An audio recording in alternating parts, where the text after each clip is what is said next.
Bonjour.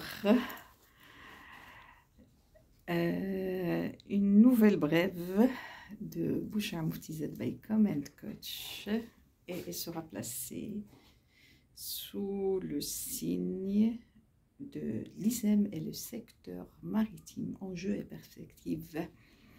Aujourd'hui, on est le 25 mai 2022 et il y a au niveau de l'ISEM, l'Institut supérieur des études maritimes, et à l'organisation de la 4e édition du Forum ISEM Entreprise, qui va s'étaler sur 2 jours, le 25 et le 26 mai. J'ai été pour assister à l'inauguration et bien sûr pour voir l'évolution du secteur maritime marocain, ainsi que l'ouverture de ce secteur sur les entreprises marocaines et faire un peu de relations publiques, de RP, voir comment ce secteur a évolué et comment l'Institut a évolué, et aussi faire connaissance avec de nouveaux responsables dans le secteur maritime du pays. Alhamdoulilah, j'ai pu rencontrer pas mal de directeurs responsables qui opèrent au niveau des différents intervenants maritimes portuaires, notamment au niveau de l'Agence nationale des ports de Casablanca, au niveau de Marsa Maroc, au niveau de Tangimat, au niveau de l'ISEM, et j'en passe. Mon impression sur ces forums, sur cette édition de ce forum, je me rappelle que j'avais assisté à la première édition. Mon impression, c'est que le secteur maritime, il évolue au Maroc, il évolue bien. Les différents intervenants dans le secteur comprennent parfaitement actuellement le rôle de la communication au sein de leurs organismes et le rôle de ces événements, de cette communication événementielle dans le développement du secteur maritime et portuaire du pays. Je vais vous faire part des résultats de mes échanges, des échanges que j'ai eus avec certains responsables et que je souhaiterais partager avec vous. Et en même temps, je souhaiterais diffuser pour qu'il y ait une prise de conscience de l'importance de la communication au sein de ces organismes. Moi, j'interviens au niveau portuaire maritime depuis que j'étais stagiaire à l'Institut supérieur de commerce et d'administration des entreprises, l'ISCAE. Tous mes stages, je les avais passés à l'époque à l'ODEP, à la direction de la marine marchande, qui avait d'ailleurs un stand, qui avait exposé, elle avait un stand, ou la Kia, qui a un stand au niveau de ce forum. Et je me rappelle que mon mémoire de fin d'année, il portait sur la relation ODEP transitaire. À l'époque, il y avait un vide total au niveau de la circulation de l'information. Il n'y avait pas d'information. J'avais mené une enquête auprès à peu près d'une 50aine d'opérateurs transitaires intervenant dans le port de Casablanca. Et c'est suite à cette enquête que j'ai pu faire le mémoire. Et suite à ce mémoire, j'ai pu par la suite faire la synthèse et le publier à l'époque dans la revue Banque et Entreprise, la seule revue spécialisée banque et entreprise, et la deuxième revue qui traitait de tout ce qui est économie et entreprise dans le pays après la vie économique. Et suite à ça, j'avais intégré la presse. J'avais viré carrément vers la presse, mais la presse spécialisée. Et après mes stages, après mon travail en tant que, c'est-à-dire au niveau de la revue Banque et Entreprise et la revue de l'étudiant marocain, j'ai pu, par pur hasard, par la suite, intégrer le portuaire, mais l'intégrer pas en tant que salarié, l'intégrer en tant que partenaire. Et on avait développé la communication interne à fond. On avait lancé la première revue qualité au niveau de Casablanca, c'est-à-dire du port de Casablanca et au niveau du Maroc. Le premier numéro, il datait de 1995. Donc, et par la suite, j'ai été sollicitée pour lancer la revue des intervenants portuaires, pour lancer la revue du port de Mohamedia, pour lancer la revue du club du port de Casablanca et pour lancer, après la réforme portuaire en 2008, la revue de l'Agence nationale des ports. Vous allez me dire, mais pourquoi vous nous racontez tout ça? Je viens. Je raconte, l'histoire, elle est très importante. L'histoire est très importante et malheureusement, on ne capitalise pas sur nos histoires. C'est la mémoire. C'est la mémoire, on ne capitalise pas sur notre mémoire. Et les personnes qui partent en retraite, elles ramènent avec elles, derrière, avec elles, toute une histoire qu'on ne capitalise pas. Et là, je parle de l'entreprise. Il faut absolument capitaliser sur l'historique de chaque entreprise. Pourquoi j'en parle? J'en parle parce qu'aujourd'hui, parmi les personnes que j'avais rencontrées un responsable, directeur central, qui avait soulevé la problématique de l'absence de la communication interne dans son entreprise, dans son organisme, l'organisme auquel il appartient. Je préfère ne pas citer de nom. Ça m'a fait très mal au cœur. Ça m'a fait très mal au cœur que la communication interne s'est arrêtée dans cet organisme portuaire. Nous avons travaillé à peu près, moi je peux vous dire que cette revue, l'Ihsan, je la repasse encore, elle était d'ailleurs en arabe et en français. Vous allez voir qu'il y a même des caricatures. Ces caricatures, elles étaient faites par une personne qui était cadre moyen au sein de la direction du port de Casablanca et qui était à notre disposition chaque fois. On le sollicitait pour nous faire des caricatures adaptées au thème qu'on publie. Il a fait un excellent travail et je lui rends un hommage. C'est Mohsini, je pense qu'il est parti en retraite. Il a fait un excellent travail de caricature. Il avait le don du dessin, il avait le don de la peinture, il avait le don de la caricature. Il nous a fait un excellent travail. Il a fait vraiment un excellent travail. La réforme portuaire a eu lieu vers les années en 2008, 2007, jusqu'à, je pense, 2008, fin 2008. Parce que si je me rappelle bien, on avait fait le baromètre social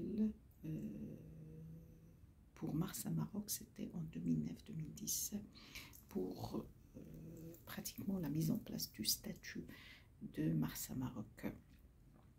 Donc, pour revenir à notre directeur central qui avait soulevé la question de l'absence de la communication interne, l'absence d'un journal d'entreprise, l'absence du newsletter éventuellement, et cette question de ne pas s'inscrire dans la continuité.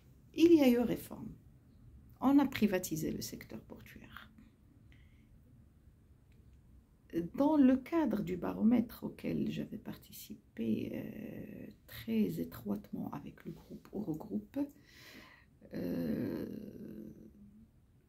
on avait fait carrément des descriptifs de postes. On avait utilisé dans la méthode Grave pour revoir les postes et mettre en place les fiches de poste ou les fiches de fonction, mettre en place toute une organisation avec un organigramme, avec des directions et mettre en place une entité communication. Ça a été respecté. Ça a été respecté. Il y avait la création d'une structure communication rattachée ou pas rattachée au Maroc, au marketing, je ne me rappelle pas, mais au niveau d'un des organismes, malheureusement, il n'y a pas eu de, c'est-à-dire de personnes dédiées à la communication. Du coup, tout le travail qui a été fait sous forme de bulletin d'information, sous forme de journal de communication interne ou sous forme de magazine de communication interne, s'est arrêté. C'est arrêté. Ça fait très mal au cœur. Moi, ça me fait mal au cœur dans le sens où, avec le portuaire, j'avais appris beaucoup de choses dans le domaine managérial.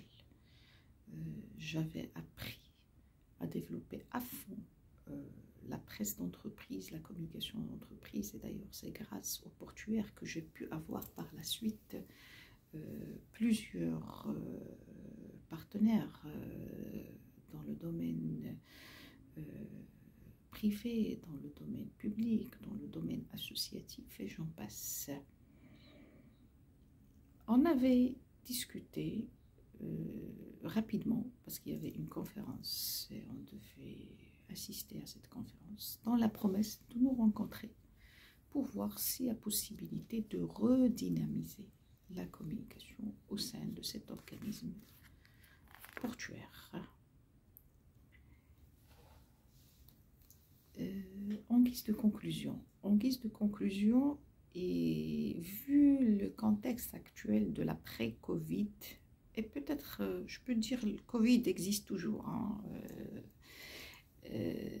la communication interne, moi je sais, c'est-à-dire je peux vous dire que certains journaux se sont arrêtés carrément pendant Covid-19.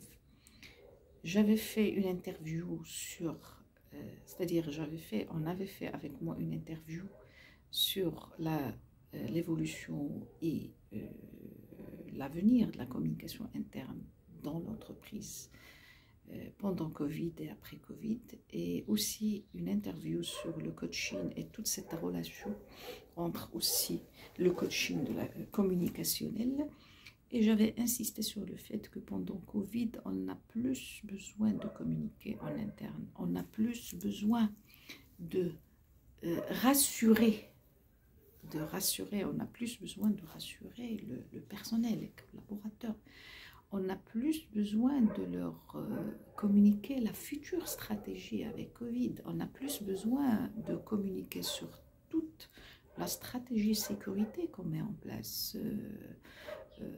Donc, c'est que les personnes qui ont choisi ou les entreprises qui ont décidé d'arrêter cette fonction, entre deux guillemets, ou ce métier, ou ces moyens de communication, peut-être ils avaient tort, peut-être ils avaient raison, parce que parmi mes clients, il y a certains de mes clients qui ont avancé le fait qu'il y a un problème de budget. Et d'ailleurs, les postes qui ont été très touchés par la crise Covid, c'était tous les postes qui étaient en relation avec la communication presse d'entreprise, avec le consulting aussi. Au niveau de la compétitivité internationale, il y avait tous les postes en relation avec l'audit à l'international et aussi en relation avec l'organisation des événements à l'international. Donc tous ces postes-là ont été touchés. Mais malgré tout, il y a possibilité il y a toujours possibilité de repositionner cette communication interne. Parce qu'on ne peut pas ne pas communiquer avec nos collaborateurs. On ne peut pas. Il y a des gens qui ont remplacé par les réseaux sociaux. C'est bien, c'est bien, c'est bien c'est-à-dire d'accompagner l'innovation. Mais malheureusement, je surfe sur les réseaux sociaux, je vois qu'il y a beaucoup, pas beaucoup, non, qu'il y a certains des responsables de certaines entreprises qui ont décliné leur stratégie de communication sur les réseaux sociaux, qui publient tout sur les réseaux sociaux toutes leurs activités en interne, elles sont publiées sur les réseaux sociaux. Je pense que c'est un tort parce que malgré tout, en communication interne, on a des choses qui peuvent circuler sur les réseaux sociaux, mais il y a d'autres qui doivent être internes à l'entreprise et ils doivent faire l'objet soit de l'intranet, soit d'une revue virtuelle en net, soit d'une revue papier ou un journal papier. Donc, j'espère que j'aurai suite, c'est-à-dire à cette discussion, et que je pourrai convaincre ce responsable avec la direction, surtout ce directeur avec les autres membres du directoire à relancer le journal que je leur avais lancé en 2010, bientôt 12 ans, et qu'on pourrait, c'est-à-dire le diffuser avec beaucoup d'améliorations, avec une nouvelle vision qui s'aligne avec la stratégie de l'entreprise. J'espère qu'on va pouvoir intégrer ou mettre en place une stratégie de communication interne qui qui concorde avec la stratégie globale de cet organisme portuaire. Sur ce, je vous quitte et je vous invite à vous abonner à ma chaîne YouTube, à mes pages comme &coach sur Facebook, Instagram et LinkedIn. Si vous voulez avoir plus de détails sur mes activités, vous pouvez consulter mon site web www.comandcoach.com et aussi le nouveau site web dédié à la formation managériale www.comandcoachformation.com.